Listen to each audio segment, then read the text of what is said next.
பெயர் எம். அனுஷ்கா. 9ஆம் வகுப்பு படிக்கிறேன். அரசு உயர்நிலைப் பள்ளி அந்தனூர். என் பெயர் ரா. துர்கா. 9ஆம் வகுப்பு படிக்கிறேன். அரசு உயர்நிலைப் பள்ளி அந்தனூர்.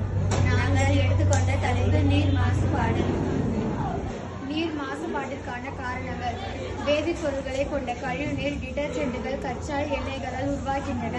நாம் பயன்படுத்தும் shampoo, face wash, shower gel, பற்பசை பயன்படுத்தப்பட்டு வெளியேற்றப்படும் போது நீர் மாசுபாடு ஏற்படுகிறது. கால்வாய்களில் இருந்து வெளியேறும்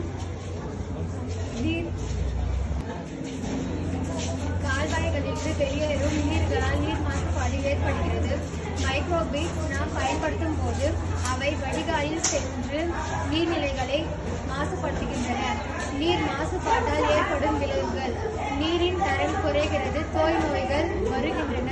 அசுத்தமான நீரை நாம் பருகுவதால் காலரா, டைபாய்டு, மஞ்சள் காமாலை, வயிற்றுப்போக்கு போன்ற நோய்கள் ஏற்படுகிறது.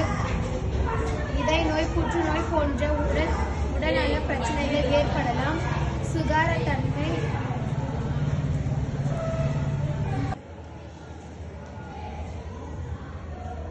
சுகாதார சீர்கேட்டினால் மக்கள் பாதுகாப்பான குடிநீரின்றி வாழ்கின்றனர். பல நாடுகளில் பொருளாதார வளர்ச்சியை தடுக்கிறது.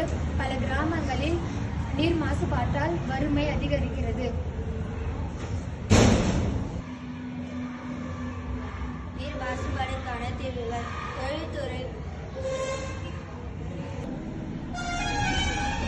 கழிவுகள், கால்நடை கழிவுகள், விவசாயிகள் பயன்படுத்தும் நீர், பூச்சிக்கொல்லி கழிவுகள் இவையெல்லாம் மாசுபடுத்துகின்றன. இதை தவிர எங்கள் வீடு பகுதியிலிருந்து வெளியேறும் குப்பைகளால் நீர் மாசுபாடு ஏற்படுகிறது. எங்கள்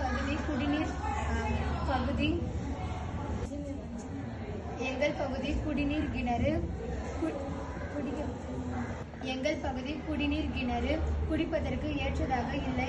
காரணம் நீர் மாசுபாடு.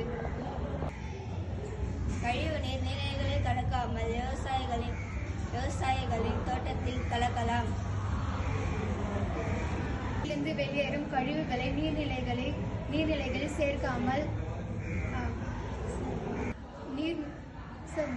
வீட்டிலிருந்து வெளியேறும் கழிவுகளை நீர்நிலைகளில் சேர்க்காமல் தடுக்கலாம். வீடுகளிலிருந்து வெளியேறும் உரிய பொருட்களை வீட்டிலிருந்து வெளியேறும் குப்பைகளை உரிய இடத்தில் சேர்க்கலாம். இதனால் நீர் மாசுபாட்டை தடுக்கலாம். நன்றி, வணக்கம்.